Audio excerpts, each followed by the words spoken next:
It's life, folks. Guy out here taking a bath in the White River. But the thing is, it stinks so bad right here. Like, okay, that must be. I don't want to really go over to it, okay? I want to go over to this thing. But I smell something god awful through here. Rotten eggs, sewage of some sort. I mean, R.I.P. Amanda Lee Porter. Kind of remember that story. January 3rd, 90 to May 12th, 2007. Okay, brief little pause there. Some guy was bathing in the river, and they got him in the shot, and I'll leave it in there just because it's the rawness of what we're doing out here. And speaking of raw, as soon as I cross the bridge into Irondale, there is a very concerning smell in this area. There's the bubbles again. Okay. What could that be? There is. That's a ditch of some sort, so that could be.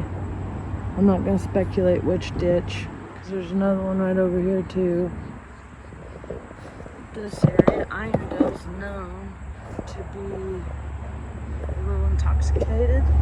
This is the area where my grandfather moved up here in the 1930s in Tennessee, probably during a depression of some sort, right at the end. I can't remember the exact years on it, but he decided to move up here on the banks of the White River and moved right in there on Irondale Riverside Drive, the big fancy rock on the corner. I think I put it in one of my albums on the Madison County Water Watch group. If not, it'll be up there soon. But anyway, this is the area where my mom would have gotten sick back in the 60s, because back then they had a back flooding problem, and whoever was designing the neighborhoods at that time weren't really thinking about the wells or the sewer, or their sewer, something to do with their sewer stuff. So when this area would flood, it would flood like nobody's business. And you can look at historical pictures. I think on the houses used to put the numbers on, like spray paint behind, so they would know when it was safe to come back in or around. But anyway, that's how my mom got sick in the 1960s. After a flood. She got out playing in the yard like normal. And she was never the same after that. 7 years old, almost died. She was in the hospital. My mom was here to talk. She'd tell everybody the story about when she almost died and saw an angel. And my mom always wanted to be a saint. And it's not funny, okay? It's kind of, well, what doesn't kill you makes you stronger. So losing all my family gives me a warped sense of humor, plus I'm ex-military. So anyway, she always wanted to be a saint. She died on All Saints Day, November 1st, 2024. And it's almost a year since her passing. And of course I'm grieving. I remember I used to tell her when I was a kid, I'm never grieving you. I can't wait till it's gone. And yeah, she became like my best friend as an adult. I got raised by my grandparents, so she was always more like a sister. And then as she aged and got feeble, happened to be mean to, I don't know, I just couldn't be super mean. I couldn't take care of her either, but that's another story for another day. So back to, that's where my drive, my route,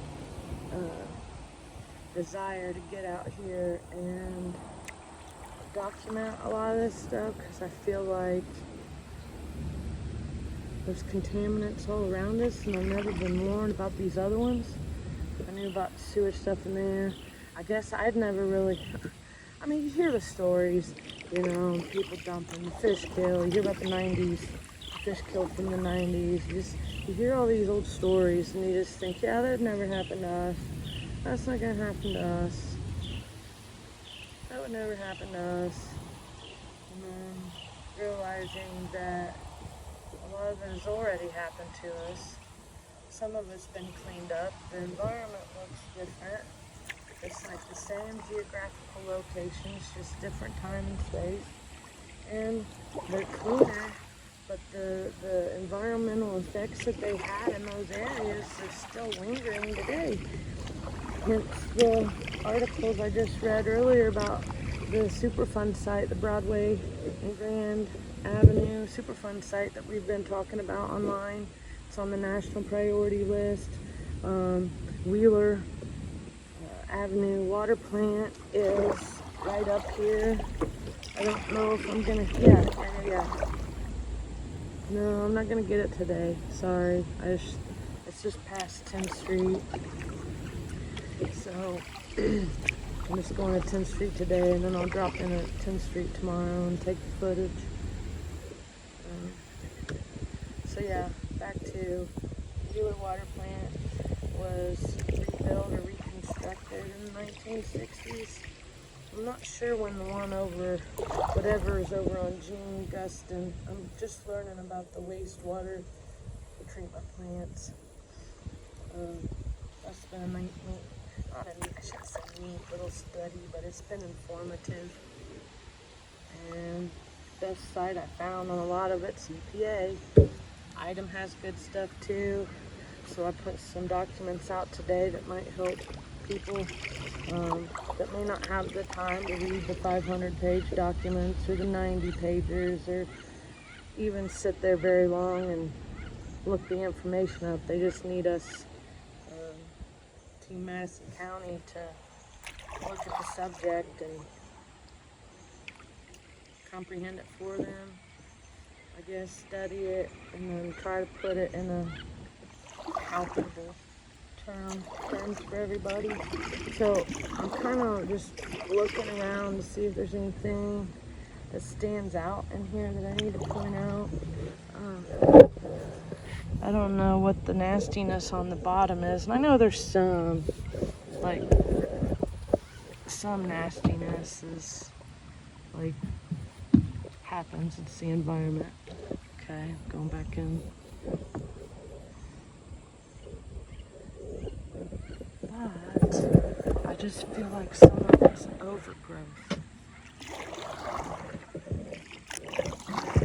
It just looks gross. That's why I always tell people, don't come out here without your shoes on.